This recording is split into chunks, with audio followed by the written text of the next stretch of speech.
রাজধানী সহ দেশের বিভিন্ন স্থানে মৃদু থেকে মাঝারি তাপপ্রবাহ বয়ে যাচ্ছে। সবচেয়ে বেশি গরম অনুভূত হচ্ছে রাজশাহী ও খুলনা বিভাগে। তবে এর প্রভাব আরও বিস্তৃত হওয়ার কথা জানিয়েছেন আবহাওয়া অধিদপ্তর। সেই সাথে চলতি মাস জুড়ে অন্তত 5 থেকে 7টি কালবৈশাখীর পাশাপাশি 2টি লঘুচাপের সম্ভাবনা রয়েছে বলে জানায় আবহাওয়া অফিস। অলিল রনির রিপোর্ট। চৈত্রের শেষ দিকে এসে কয়েকদিন ধরেই দেশব্যাপী তীব্র গরমে হাঁসফাঁস জনজীবনে। আবহাওয়া তথ্য বলছে, দেশের উপর মৌসুমী বায়ু সক্রিয় থাকায় এবং বাতাসের গতিবিধি কম থাকায় সারা দেশের বিভিন্ন স্থানে মৃদু তাপপ্রবাহ বয়ে যাচ্ছে।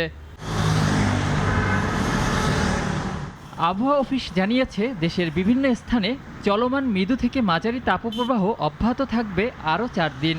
সেই সাথে খুলনা, রাজশাহীর পর ঢাকা, রংপুর সহ বরিশাল ও চট্টগ্রামের আংশিক জুড়ে বাড়বে তাপপ্রবাহ।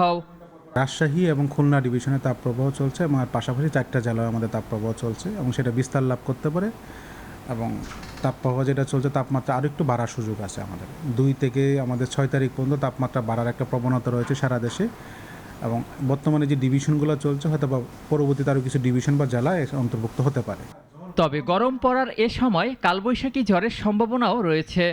এপ্রিল মাস জুড়ে অন্তত 5 থেকে 7টি কালবৈশাখী ঝড়ের পাশাপাশি 2টি লঘুচাপের পূর্বাভাস দিয়েছে আবহাওয়া অধিদপ্তর। আমাদের 1 থেকে 2টা লঘুচাপ তৈরি হতে পারে বঙ্গোপসাগরে, যার মধ্যে একটা নিম্নচাপ অথবা ঘূর্ণিঝড়ের রূপ নিতে পারে। কারণ মার্চ এপ্রিল মে 3 মাস হলো আমাদের কালবৈশাখীর সময়, যেমন তেমন আমাদের ঘূর্ণিঝড়ের সময়। আর আমাদের 5 থেকে 7টা হালকা থেকে মাঝারি কালবৈশাখী ঝড় হতে পারে, তার মধ্যে 1 থেকে 2টা বা 1 থেকে 3টা আমাদের তীব্র কালবৈশাখী ঝড় হতে পারে। চলমান তাপপ্রবাহ আগামী 6 এপ্রিল পর্যন্ত অব্যাহত থাকতে পারে। তবে এর মধ্যে দেশের কিছু এলাকায় বজ্রবৃষ্টি হওয়ার সম্ভাবনা রয়েছে, যা সাময়িকভাবে গরম থেকে স্বস্তি দিবে।